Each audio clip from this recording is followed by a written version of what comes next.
to our very first webinar series for the School of Education. My name is Kamala Patha and I'm the head of school for the School of Education. And if I didn't get an opportunity to wish you well or compliment you for the season, I'd like to take this opportunity to say compliments of the season, and we wish you everything of the best for 2026. So you would have heard me say that this is our very first webinar, and I am extremely honored for this first webinar to have a very special guest coming online to talk to us about what has recently happened. A lot of noise and excitement in the media as it relates to grade 12 results. So with me, I have Mr. Matibedi wa Madupe, and he has a very illustrious career serving as an educator and then moving into management and then senior management. At the moment, he is the proud principal of Silverton High School, and he's been there for the last 7 years. So a true testament to a stalwart in education, and especially at a high school level. And further and beyond that, he is also the president of the South African Principals Association. And I think that's why this particular webinar this afternoon is extra special, because we don't only have a headmaster with us, but we have the president of the Gauteng branch of SAPA, who is actually very close to the ground, communicates regularly with all the other principals. And so our conversation today is going to be very enlightening in terms of education and the grade 12 results and so forth. So without further ado, let me move straight into it. So Mr. Matibedi wa Madupe, thank you very much for agreeing to join us. Again, it is an extreme honor, and I would like to start off with quite an important question. So we saw that on the 12th of January, the Minister of Basic Education, Minister Sibiwe, actually released the grade 12 results. And there was a lot of discussion as it relates to mathematics and mathematical literacy, as to the percentages of students who passed well in those disciplinary areas and so forth. And so before I go there, what I'd like to position to you is tell us something about, or just help us explore what's happening in education at the moment as it relates to some of the wins, the big wins, and then some of the challenges. Okay, thank you so much, Ms. Patha. Thank you so much to you and your team for inviting me to be part of this webinar. It's indeed a pleasure. So with regards to the education spectrum, grade 12 in particular, we have seen a very good shift in the last 3 years in terms of the number of learners going through and writing their end-of-year matric result examinations. When you're looking at the basket subject, which would be your mathematics, physical science, and accounting, we have seen a number of learners, the number increasing, particularly the number of girl learners taking those subjects. But what's more interesting is that over and above, you see a number of learners from what we would refer to previously disadvantaged communities excelling in those 3 subjects. I'm sure you did see that when the minister was also announcing that we do have a number of learners from township schools coming forth, achieving excellent results in the 3 subjects, which is physical science, mathematics, and accountancy. And that shows that, yes, our education system is moving in the direct path with regards to that, and we're very proud of that. Remember that the minister's view is that we should have more learners, particularly girl learners, taking part in the STEM, in engineering studies. So we're hoping that in few years to come, 4 years, 5 years to come, we will have sufficient number of learners taking part there. The biggest challenge that I could say that we are faced with in the education system, one would be the learners who choose wrong subjects. If you know what do I mean by wrong subjects, is that subjects that are not going to assist them with their career path. So when the learners get to grade 10, you'll find that the learners are choosing subject simply because of what their friends chose, number one. Number two, it could be family pressure of them having to take subject that the family members want them to take, not necessarily subject that the learners are skilled at or subject that will assist them pursue their career path. And merely because of in earlier grades, I would say possibly grade 7, 8, and 9, we do not have sufficient, or we do not provide sufficient information that relates to careers thereafter matric. So what we need to do is to strengthen that on the ground. You know, when you're in the GET phase, grade 7, 8, and 9, we strengthen that so that when the learners get to grade 10, they are able to take subjects that they can relate to, number one, choose subjects that are going to assist them explore their career path. However, what we also need to do is that once they have identified the career path, as well as the subject that they wish to take, it is also important to think of what are the requirements for the courses, the career path that they need. You know, issues of AP scores, you know, learners must understand that, because I believe that the learners must prepare themselves psychologically and mentally, working towards achieving that goal of AP of the relevant levels from as early grade as grade 10, so that when they start applying for university or higher education, they are not placed on waiting list or their applications are not declined because they did not meet the AP scores. The other thing that we also need to emphasize is that, yes, we do have a lot of sponsors and education sponsors there, bursary schemes, scholarships. However, not every learner is aware of such. You know, we do have information on the internet or social media platforms, but as schools, we must make sure that we take that information and we bring it to our learners so that our learners can be aware of opportunities that are out there for them to be able to further their studies. Therefore, we won't have a lot of learners saying that they're taking gap years because of funding. So if we can provide our learners with that information, I think that we will be able to assist closing the gap of no funding or taking gap year because of lack of funding. So that's one thing that we need to look into. Yes. Thank you for that. Yeah, thank you so much for that, Mr. Madube. You know, it is heartening to hear that indeed there is an improvement in terms of the results achieved in mathematics, science, and like you said, accounting. Though, you know, Minister Sidiwe did allude to more students, or learners rather, are taking up mathematical literacy instead of mathematics. And, you know, there are very many reasons for that, but predominantly because they're being encouraged because it contributes to the pass rate. But that being said, you know, it's still a win and a huge win here at Regenesis. And as you're aware, Mr. Madube, we actually focus on the commercial subjects, so business and management, and then definitely the STEM subjects, so science, technology, engineering, and mathematics. And predominantly because Regenesis is about awakening potential, and we realized that there was a huge gap in the education industry as it relates to science and mathematics. Some of the statistics around that is with regards to, we have an aging populace with mathematics teachers, so excellent mathematics teachers in our public schools. However, you know, they range between the ages of 43. So we have to plug in that gap very ardently, you know, lest we in the next 10 years run out of suitably qualified math and science teachers. So that's heartening to hear, right? Math and science and accountancy improvement.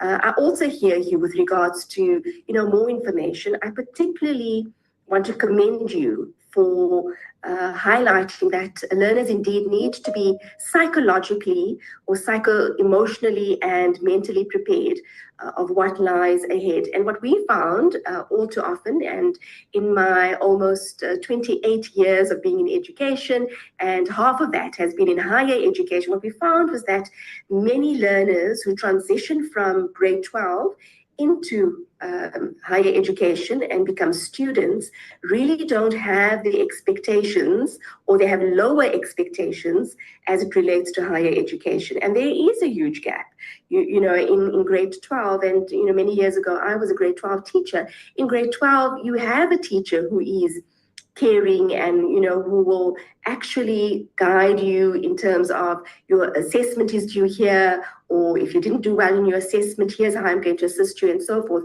It works differently at higher education, even though at Regenesis we do support our students. We do believe in, the total development of students from IQ to EQ to spiritual, quotient and so forth. But nonetheless, it is still higher education. We still pivot upon the philosophical tenets of self-directed learning, where the greater autonomy or agency is on the student, right? So, coming back to students being psychosocially prepared as well as mentally, I think that's very critical. And again, I commend you for actually highlighting that. And further and beyond, these kind of conversations between a principal at a school, and better yet, a president of the South African Principals Association for Gauteng, and a head of school of a school of education in a higher education institution, these kind of conversations actually will bridge the gap, where indeed we can say, but there are bursary opportunities, or let's pursue funding opportunities together. So thank you for that. Did you want to add something to that, Mr. Madupe? I just wanted to add by saying that it is important that we share the most relevant information as well with the learners, particularly when it comes to career opportunities as well. As I'm listening to you, that yes, normally the learners, we pick up that they would have one career choice instead of having 2 or 3 options. And the reason that we should continue to encourage them for such is that by the time they get to matric here, you'd find that one, the career option that they had 2 years ago might not be the one that they would want to pursue further. Therefore, as a result, if they don't have a second or third choice, that would therefore mean that the learner would say, I don't know what to do next. And the other thing that we also picked up is that because of we are moving so fast into the world of AI, and you'll find that some of these careers are being extinct, slowly but for sure. So what the learner might want to study might not be relevant for them 5 years, 10 years down the line. So these are the kind of conversations that we should continuously have with our learners, and also verify that whatever career choice that they have in mind, it is certainly in line with what they wish to pursue in the next few years. And also making sure that, yes, the job market really needs people like them. It's very, very much important. So the other conversation that we normally try to push as well with colleagues is that, yes, it is important for a learner, or is it okay for a learner to have maths and science as a subject? However, at the end of the day, it's about the grades that they will achieve at the end of the year. I mean, you do have learners who are achieving 100% in totality for their NSC result. So you don't want to have learners who are comfortably cruising on 50s, because what are the chances of them being accepted in any other higher education institution? So we always say that, yes, you can be able to do mathematics and sciences. However, please make sure that you do your best, work hard and excel, so that you are also included among the competitors. We do have quite a number of learners who have passed very well with level 7 for that matter, but they were not accepted for the university courses that they really wanted to do, i.e. they wanted to go and study something in the field of engineering or medicine, and now all of a sudden the learners feel like they did not perform well enough, and they're all thinking of coming back to school. But if they had a second choice or even a third choice, they would have fallen back onto choice number 2 or number 3. And by the way, there is nothing wrong with having 3 choices. It's just say you are widening your spectrum and say, if one does not work out, 2 or 3, because I do not want to see any matric learner going and studying a course that is readily available and is just studying for the sake of. Because we all know what's going to happen. We're going to have dropouts. We don't want them to start something to drop. We want them to start university and finish off at record time. So the type of conversation are quite crucial. And I also encourage my parents in particular to say, let's allow our learners to be the ones that are making choices of their career. Because once the family choose career for learners, what happens when they get to higher education? They fall off. So it is very important that we make sure that, like you've indicated, they are emotionally ready and their mental state is on the right state for them to be able to study the course that they wanted to study. Remember now, there is a huge gap between grade 12 and higher education. You did mention it. Grade 12, you're always following up on activities, assignment, whatever needs to be done. You might know all your learners by name. Well, you will know all of them by name, but when you get to higher education, it's a completely different ball game. And one thing that I've also picked up is that with my former learners is that some of them do not necessarily perform well or to the best of their ability at a high institution because of culture shock. You know, the way things are done at university is totally different from high school. So especially if you find a learner that is coming from a rural area and having to come study in the city, you know, one, culture shock of the city itself, two, culture shock of how things are done in higher education. And then they also come in a barrier, the language barrier. Remember, in higher education, we are all being taught in English, and you won't find a nice teacher who would, or lecturer who would say, let me code switch so that you can understand. It's done in English. So that's another culture shock. They still need to acclimatize to that culture shock and therefore be able to excel. This is why you'll realize that in most cases, you'll find 200 learners registering for a course, but at the end of the course, only a few graduate. Not necessarily academically they're not strong. Because of the culture shock, it adds on to everything, and then as a result, they end up dropping. Yeah, being dropouts. Mr. Madube, you have mentioned such critical points. And I want to start off with your first when you said learners must have choice. You know, and if I think about it, we have choice with everything, right? Choice of the stores that you want to go to, the grocery stores, choice of, for instance, the programs or the channels that you want to watch. I mean, Netflix in and of itself turned, watching television on its head, basically, because of the choice that we have at our fingertips. And so why should that be any different when it comes to choosing a career? Because choosing one career, like you said, could most definitely become redundant in the next 2 to 3 years. And I know that all too well, or intimately, because we're actually in the business of advancing teacher knowledge with regards to our Bachelor of Education in Senior Phase and FET.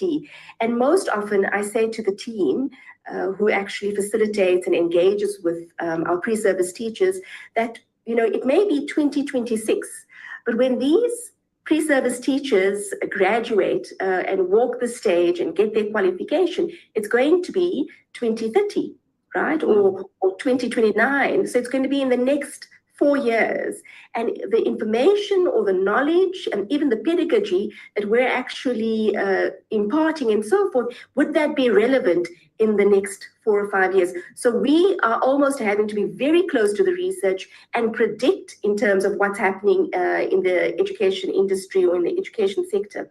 And that's why conversations like this is so key. So going back to your point, choice, right? And then, you know, you hit the nail on the head. We also know that when students walk through our doors, so learners from grade 12 becoming students into higher ed, and they walk through the doors, and body language says a lot, and some of them are slumped in. And we've had a series of open days. We'll have another open day on the 14th of Feb. And you can tell that the learner seated in front of us doesn't want to be here or doesn't want to be in this particular school. Maybe they want to choose a different career path. But to your point, they've been goaded by their parents, right? So I think that's quite dangerous. But, you know, you've mentioned other factors that are so close to the research that we've been following for many years.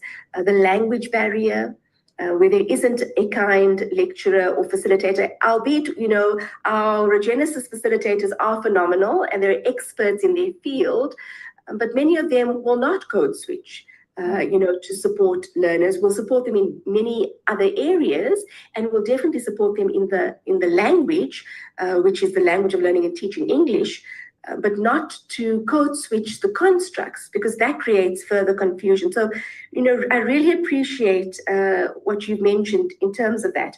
But I also want to maybe plug in and maybe move on to another question, but plug in that, you know, for those students, if you've mentioned, who perhaps got a good pass rate, but were declined at university or higher education, I mean, that can actually be quite alarming and very demotivating, you know, where you've had your hopes up, and let's just say, we'll play devil's advocate here, Mr. Madube, you only had one career choice on your list, and you applied to maybe one higher education institution and you were turned away, right? And where to from there? What do we do? Do we just leave it at that? And maybe you can share some of your experiences in terms of your dealings with learners, and some of the emotions that actually come to the fore, and what have you suggested, and then I'll go into what we're seeing on our side and how we can assist. Okay, thank you so much for that question. What is important is that when I have a conversation with my learners, I always remind them there's what we call late applications. I always say to them, yes, I know you wanted to go to University X. However, if University X decline you, it does not mean any other higher institution in the country will decline you. So all I say to them is that make sure that you follow up with other institutions and see whether your career choice or career pathway is still vacant, and then use what we call late applications for that matter. Because it's possible that you could have missed on the deadlines, but just look at the possibility of late application. But I also say to them that, listen, looking at your skills and the type of career you are looking at, let's look at other options. If you were not accepted at university, let's look at other options. You've got private universities and government universities, and you also have private colleges and then government colleges. We're looking at those.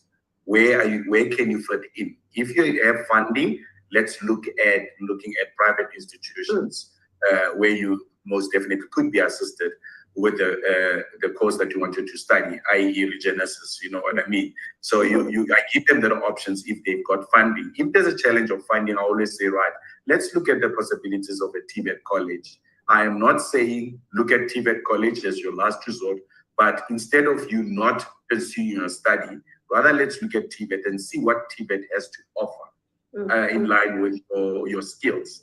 Not necessarily your career path, but for you to do something there. So I give them that option, and I said, okay, fine. Let's also look at the opportunities that are available in terms of learnerships. Is there a learnership that you can embark on while you are waiting to be accepted? And I also say, apart from that, we do have what we call entry-level work, where you can be able to do some sort of work related to your career path where possible, instead of not doing anything. So I try to discourage my learners to take a gap year if they were not accepted. I share with them all the possible options that are there. And I always say to them that you need to be able to do something that's going to assist you to build your career path. Staying at home this year and not wanting to do anything because of University X did not accept you does not change the fact that next year, same time, you will be the same with the same results, and the same university might decline you. So I always say to them, if you want to, you can even go back to school and redo matric if it comes to that. And then you can up your grades, better grades, meaning you will have a better opportunity, meaning that your AP score will be even higher. And as a result, most of them also realize that I can actually have a pool of career choices that I can choose from, provided that I've got good results. So that's what I encourage them to do, to say, look at what is available for you. Don't limit yourself. Take your career path, link it to your personality, your skills, and then widen up your career choices, your pathway, and then we move from that angle. So you are saying to them, you cannot solemnly have this one choice. You must be able to look at the basket. And then the last resort would be for me to say, if you want to start something, for example, online business with your skills, your services, freelancing, small business. There's always something somewhere where people would need, something there. You can start a business. Who knows? By starting a business, you might actually be starting something that will blossom for you. Like, for example, I know of a learner who wanted to go into the army, but because they were not accepted, they started a small business. Now, that was in 2024. But now their business is booming, is doing excellently. Now, suddenly, the career path changes. But it's because of their minds were so locked into going into the army, they did not want to look at other opportunities, because that's what mostly happened. Some of us choose a career path, but only to find that it does not link to you as a person. I can speak for myself as a person. I never thought of being an educator. I wanted to see myself in the medical field. But look where I am now. You know, more than 20 years down the line, I'm a head of school of something that I never thought of doing. So we need to be open-minded. We need to ask a lot of questions. We need to engage on the right social platforms and inform ourselves, get enough information, just so that we don't narrow our opportunities and feel like we are not able to do anything other than, yeah. I really like what you said a few minutes ago. Not that I didn't like everything else that you said, but more so I want to hone in on, you know, about when you choose a career and choose a career that is best suited to your knowledge, to your skill set, to what you want to do, right? And I think that goes back to an earlier comment that you made where parents actually choose a career for you. And I mean, we know that that happens where a parent wants to live vicariously through their child. If they couldn't go into a higher education institution, you are definitely going to become that accountant. And so, you know, I heard you saying you wanted to go into medical school, but now you are actually in senior management and doing an excellent job at that. And why I want to touch on that is because not too long ago, I too, you know, met a lady who was in the financial service industry, had a full qualification at, you know, from a private higher education institution, and said to her that there was something missing. You know, she was in this particular career, earning a phenomenal salary, but for whatever reason, Mr. Madupe, she was just not happy. She felt very unfulfilled, and with a degree, she then pursued, you know, a vocational career path, and ended up being a therapist. And said, you know, that was the best choice that she's ever made, even though she still has the degree to fall on or to fall back on. But at the same time, she is fulfilling her passion, or she's fulfilling her calling rather. And I think that's important, that, you know, and, you know, through what you've just said, learners are indeed counseled, you know, in terms of that. I think many of the learners, and I say this because I have family members, and so they see these fancy cars, so very materialistically driven. And so, you know, what's the route to getting that material possession is through, you know, a career that pays well. So I may not like accounting. I may not even be good at it, but I'm going to pursue that because I do want to drive the Bentley someday. Yeah, and I think that also that mindset can be quite dangerous, because if you're not aligned to your skill set, to your strengths and so forth, you know, it can take a very long time or a long while to get into a career that you're well suited at and that you're feeling fulfilled. I also know of many individuals, highly qualified individuals, who move from career to career. But while I'm on that subject matter, you know, in terms of you're saying to your learners, don't take a gap year, do something. And so, you know, here at Regenesis, we believe in exactly that mindset. You know, we're about epistemic justice. So we believe that every learner that knocks at our doors to become a student in a higher education institution has the inherent ability or potential to succeed at higher education. And so, and in that say, you know, with me saying that, excuse me, some of our learners who do come to us don't necessarily have the requisite grades. So, for example, if they want to pursue mathematics or even accounting, and they want to do accounting in our Bachelor of Education in Senior Phase in FET, accounting or economics, and they want to teach grades 10, 11, and 12, they have to have a certain percentage. We certainly don't turn them away, Mr. Madupe. What we do is we redirect them into the Academic Center of Excellence, and we say, you know, spend a period in the Academic Center of Excellence. They'll assist you. So if your economic results or your accounting results, or even if your mathematics results were not on par for you to do or pursue the teaching that you want to do, so you want to teach in in senior phase, grade 7 to 9, or in FET 10 to 12, then the excellent assistance given by the Academic Center of Excellence would actually help you get those grades. And I think to your point where you said earlier, you know, go and rewrite matric. So we believe in not turning students away. But I also want to touch on another point, right, where you said go to all the social platforms. And I think that's also key.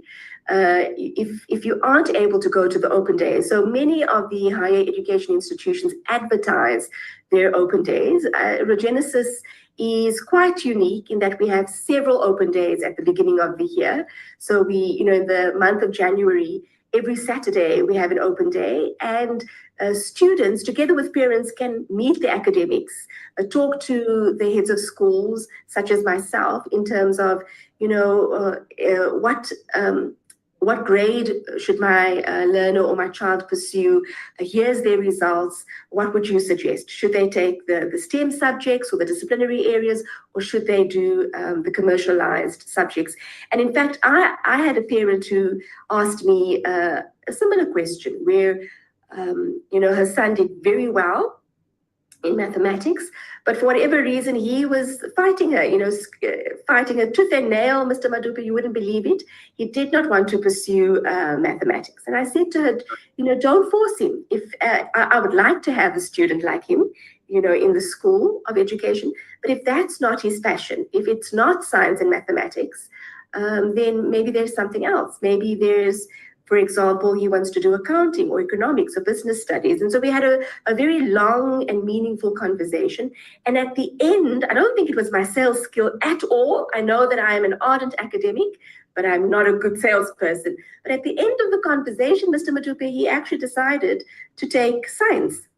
And so he said, okay, I want to teach science at grade 7, 8, and 9. So he wants to be a senior phase science teacher, because there was a science teacher in his life that actually made a huge difference.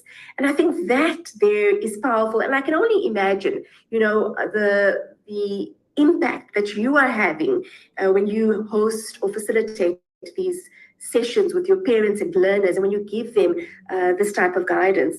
I want to come back to, for instance, the bachelor's pass, right? And just give you some statistics. I think you know it already, but I think it's worthwhile actually going through those stats, right? So we know that more than 900,000 learners sat for their grade 12 or sat to write matric. And of those 900,000, we know that 764,000 were full-time, and then 137,000 and some odd were part-time. And so the stats show us that this was the largest cohort of learners who sat for the grade 12 results to write in history. So an 88% pass rate. And I think that speaks to what you said earlier on, that there are great strides that are being made in the Department of Basic Education as it relates to the sciences, mathematics, and accountancy. What was most interesting as well is that of these stats that I've just called out, 337,158 learners acquired a bachelor's pass. However, not all of them could be accommodated at higher education institutions.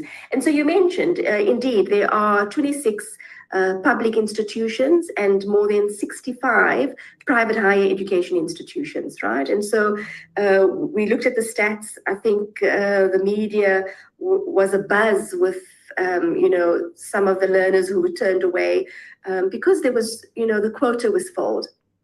And I remember that many years ago, many years ago, when I started on my career trajectory, I remember also that the quota was full. So it's not a new phenomenon, but certainly there's space in the private higher education institutions. So for those who didn't attain a bachelor's, and I've heard this of many learners coming into the institution, I didn't get a good bachelor's pass.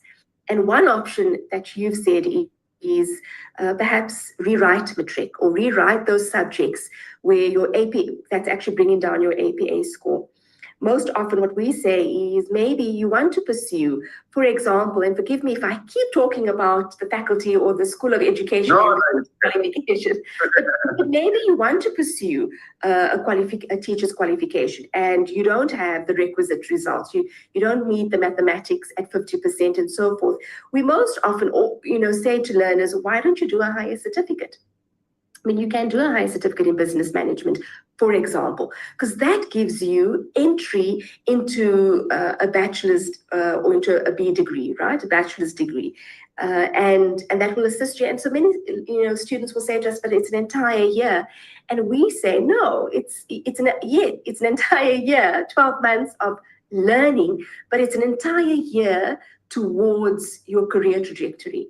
And you never know how those skills that you attain in a higher certificate actually come to the fore when you're doing a degree and so forth. I mean, you'd hear, we often have a proverb who addresses many of our prospective students at open days. He was at the last open day and he's going to be at the next open day on the 14th of February. And he most often will say that he had to start off on the same journey. He wanted to do a postgrad. He didn't have the basic criteria or the foundational undergrad qualification, and he had to start from ground zero. He had to do fortunately, he had the results for a bachelor and so forth. And so it's around that same mindset, right, Mr. Madube, that this is not the be all and the end all, that this is not a death knell. You didn't get the requisite results.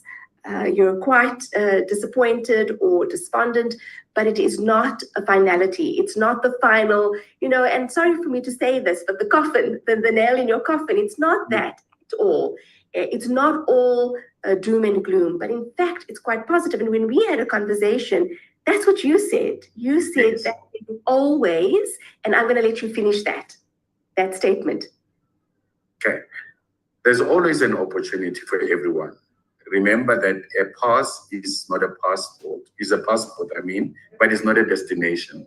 Yes. So you need to come up with a way to reach your destination. And by so doing, you must knock at the right doors and get the right information. And then don't limit yourselves, because that's where the problem is. Yes, everybody wants to go to a particular institution after matric.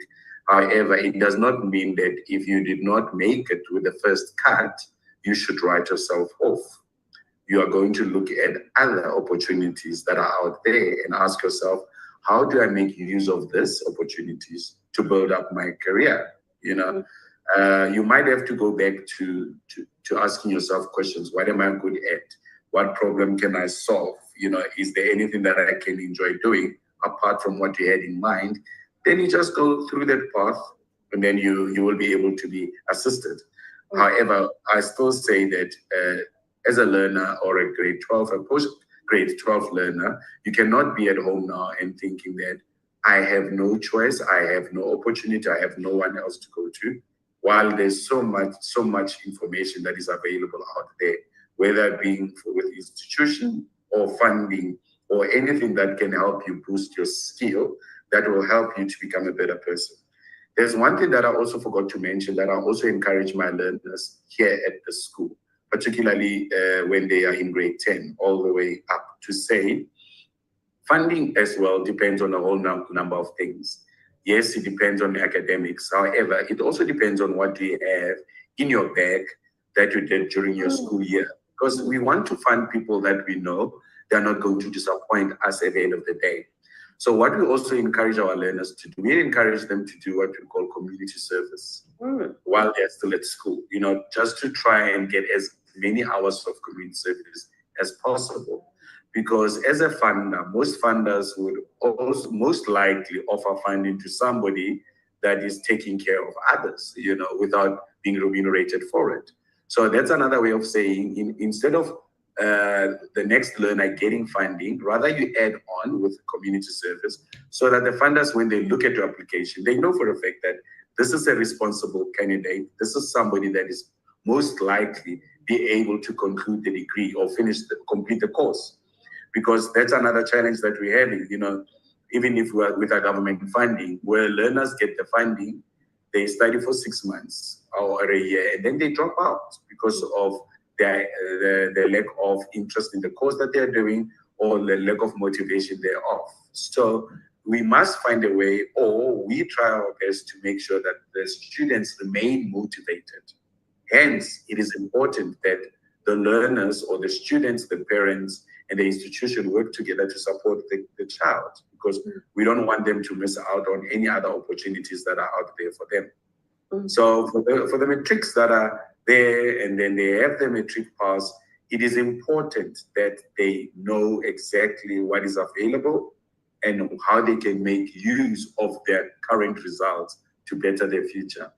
Because we don't want them to add to their stats of unemployment or people who drop out, you know what I mean? So we are there to support. As institutions, high schools, we're there to support, but I'm also sure that Regenesis, you're also there to support, you know, career counseling, which is something that I always also encourage, that even though you do not want to go to school X, find somebody who can assist you with career counseling, you know, because there's a phrase that I would use that say some of us have what or the learners themselves have what we call weak career planning. So as a result of weak career planning, they're unable to pursue their career choices at the later stage. So if they make use of what is available there, you see, these days, Camilla, things are easy for people. You go onto the net, you use your internet, you find what you call career tests, you know, something that will assist you to see whether you're in the right path. Or you punch in something, somewhere, somehow, you will get an answer of something that will assist you.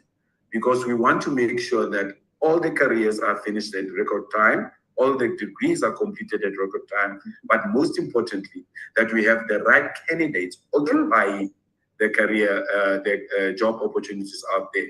You do not want to have somebody qualifying as an accountant, and then when they have to pursue it and go and work, what happens there? They don't excel. So we want to make sure that we've got the right candidates, choosing the right courses, at the right mindset, and be able to excel in what they do. I have never come across an accountant who makes jokes nonstop. They're the most serious of individuals, and so are actuaries. So can you imagine somebody who is very jovial and, you know, person-oriented and so forth, and who wants to be in a room with, you know, other people, and then they become accountant and just deal with the numbers? I think that would be very, very painful. But you know, Mr. Madupe, you're making, or you said something so key, and I want to just go back to that about career counseling. And that is absolutely, you know, critical or pivotal for any learner. So clearly in your institution, career counseling seems to be the norm, right? But we know that some of the learners or students walking through our doors most often don't get career counseling. And you can tell, I mean, sometimes we ask, you know, directly to them, have you been counseled? Do you understand, you know, what this particular degree, the employment opportunities that you can attain and so forth? But that being said, open days are so powerful, because it's at an open day, you know, where you can actually engage with the academic, and the academic would be able to, you know, give you a list of possible opportunities in terms of employment. And I'll give you an example. So for teacher education, and to your earlier point, you know, people think that if I get a degree in teacher ed, so if I get a B.Ed, then I can only be a teacher. But the opportunities are actually more than that, right?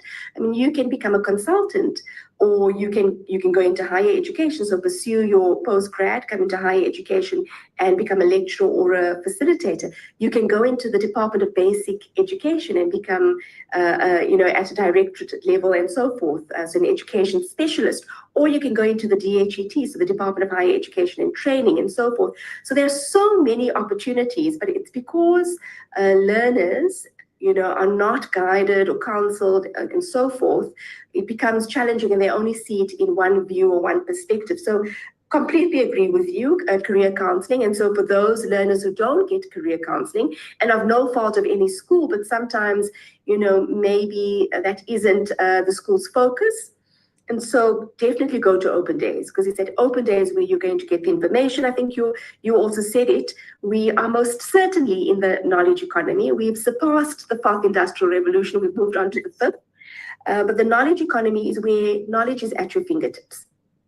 And so gone are the days, Mr. Madupe, where you had to actually, you know, go and look at a newspaper or go and get an article or a book or whatever the case may be. Everything is, you know, on your device. And, you know, you can get onto a website, and then you even have bots I love it when a bot appears on a website and you ask a question and you almost instantly get a response. And so that's the power of the knowledge economy that we're in. And I think, students are quite savvy with technology, and that they should, actually use that to their advantage. And then you made one last, or I just want to drill down into your last point about giving back to the community. And I think that's so key.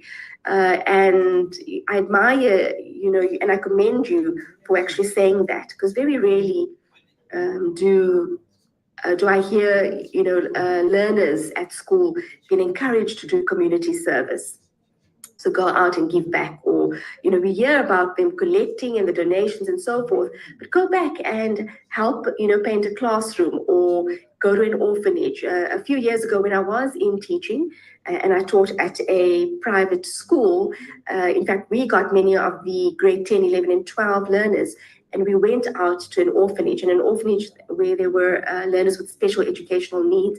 And I tell you, Mr. Madupe, that experience was powerful, not only for me as their grade 11 and 12 teacher, but for the learners themselves, for them to see, I come from privilege, and here these learners are, in an orphanage, but more so is that they have learning needs.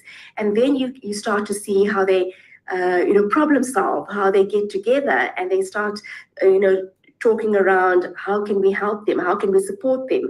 I saw that maybe one of the learners' wheelchairs were broken. Let's see if we can raise funds. And I think out of that experience, critical thinking skills are born, and more soft skills. So today we got together to talk about where to from here. So you got your grade 12 results. You are happy with it, and you've used it as an entry point or access into higher education, and perhaps Regenesis was at the top of your list, and you chose us very much. So do come. But for those learners who didn't get the results that they wanted, you gave a whole list of recommendations, from redoing your grade 12 results to those subjects, to perhaps opening up a part-time business, late applications. I really support that. To me, saying, knock on our door. We've got several options. If you didn't get a bachelor's pass, we have several options in which we can give you access pathways into a bachelor degree. So, yeah, like I said at the beginning, a lot of this was going to be definitely an insightful conversation. And I thoroughly enjoyed having a conversation with you in terms of how you guide your learners in grade 12 and moving or transitioning into higher education. I do want to leave off with one point before I hand back to you. And for me, that's so important. And it's the work that I do as a head of school and an ardent academic, is around epistemic justice. Mr. Madupe, not a lot is said, or maybe let me rephrase, when we talk to academics, we talk a lot about the methodology that we use, so the andragogical principles, self-directed learning, or the eutagogical principles, and so forth. But I want us to go back to grassroots, and that's the stuff of what academe was initially created to do, was to allow access to knowledge. And that's your business, right? You Yes. work in the knowledge domain. And we are huge proponents within the knowledge domain. If not, both of us would be out of a fulfilling career. But for us at Regenesis, and I said that it's about awakening potential, but those are not just, it's not a catchphrase, two words put together that you often, if you go onto social media, you'll hear our chairman, Dr. Marco Saravanya, talk about that all the time. It's not that. It's a lived experience, and I've seen it, and I live and breathe it. We're about epistemic justice. We want to advance access to knowledge, and especially to those learners. And you mentioned it earlier, to female students who are not encouraged to take up STEM subjects. We want those female students, or students who come from township schools and who think, I can't get into this fancy institution, in the heart of Sandton. And that is so, that's further from the truth, because we do want the student who is from a rural area, or to use your terminology, township schools. We want those students because those are the students who are going to go back and most certainly, Mr. Madupe, you can attest to make the biggest impact in schools because they've had a hard-lived reality, and so when they come in, they're passionate, they're hungry to learn, and we want to help those students. And so that's what my work is about that, about epistemic justice. But Mr. Madupe, it's not just about me.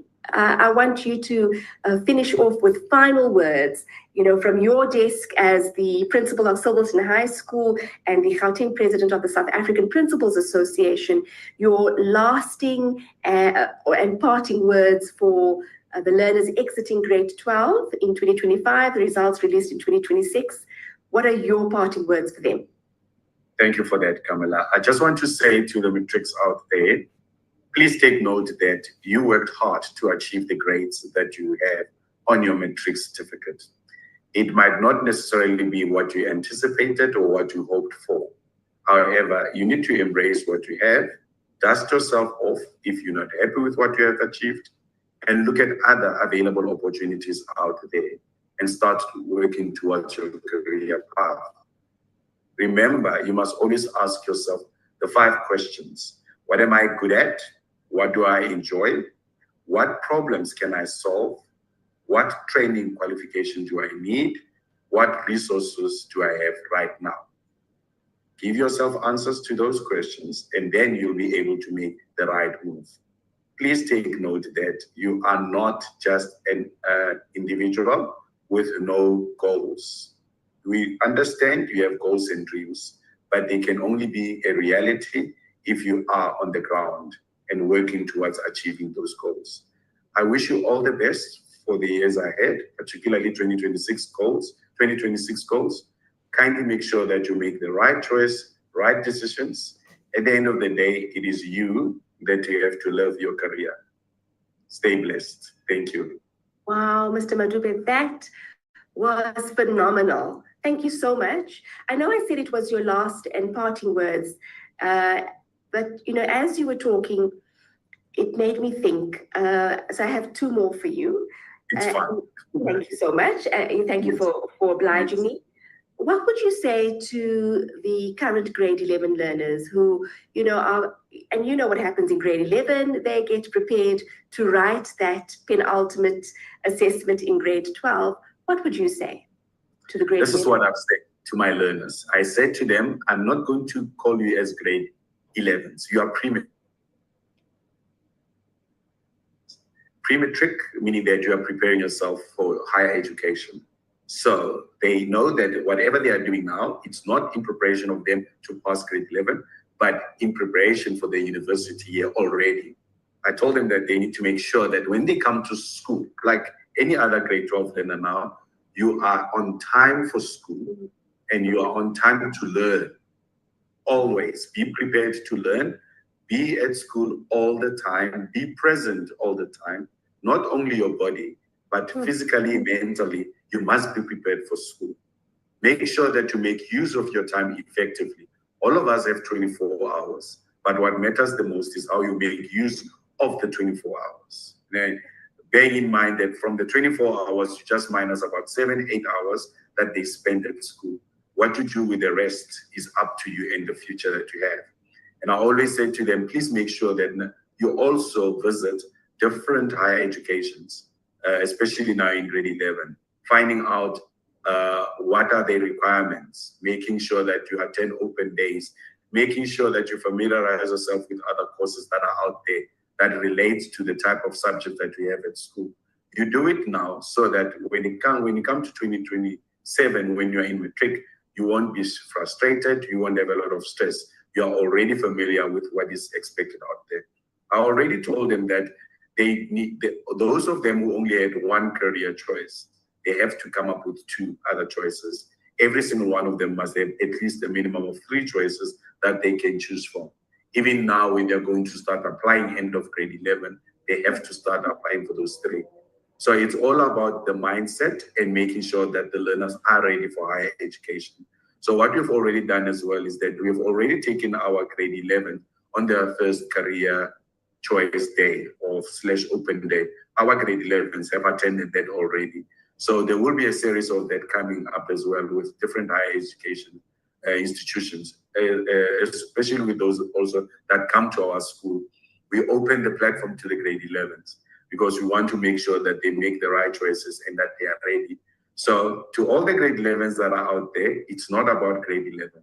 It's about the type of person that you wish to be after your matric year. So it starts right here. It starts right now. Self-discipline, self-motivated, and then you'll definitely achieve.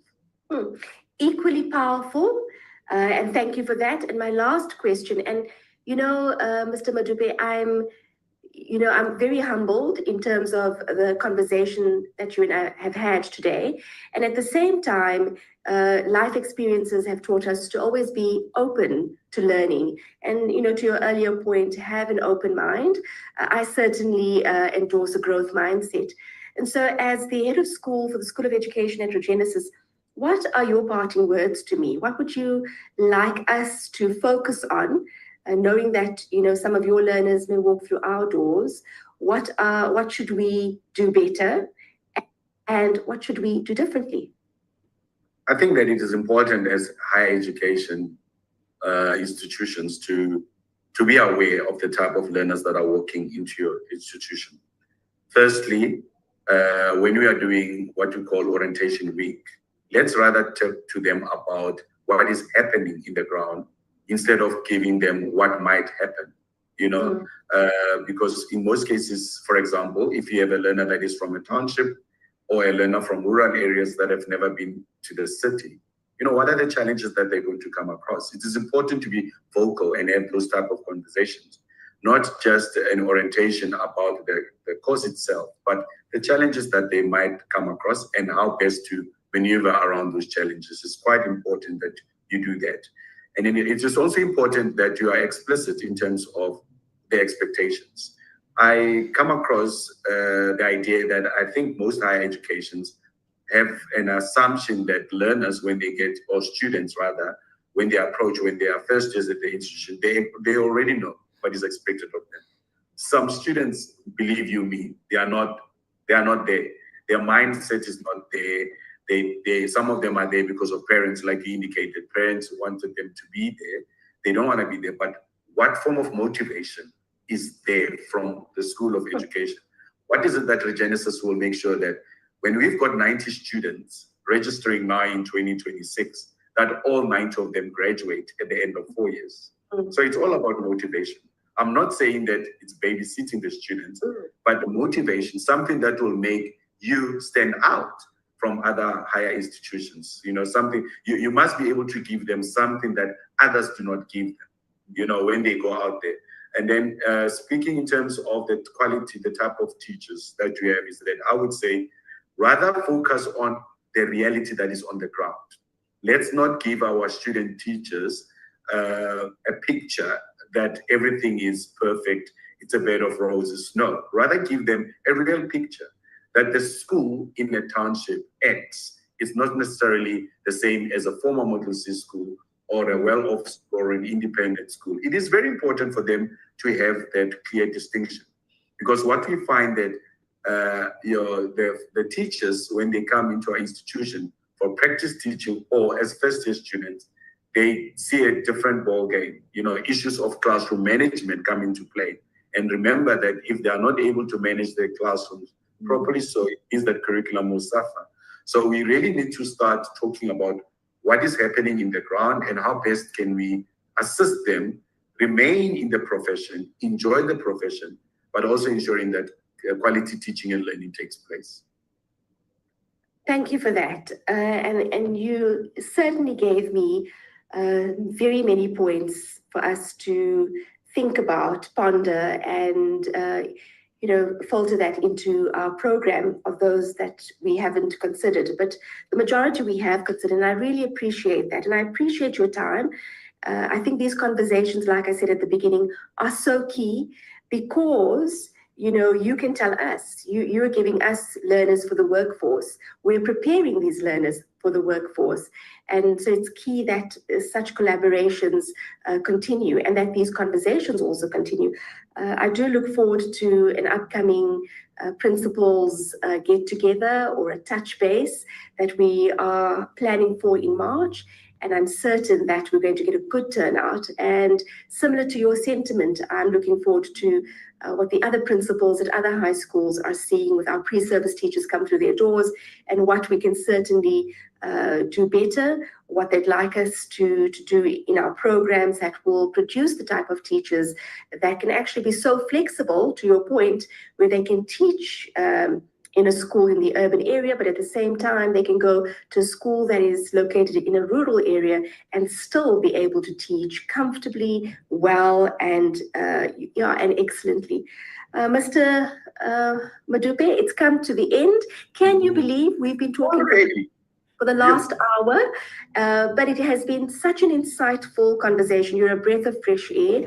I certainly look forward to these continued collaboration and conversations going forward. And I do want to say thank you very much, wholeheartedly, for your time, for your insight, for sharing your expertise. And you make me want to be a learner at your school again, though I don't want to go back to grade 12. But thank you. Thank you very much. You are truly an inspiration. Thank you. Thank you for the invite. I really had fun as well. Great. Yes. Thank you very much. Thank you. Take care. Thank you.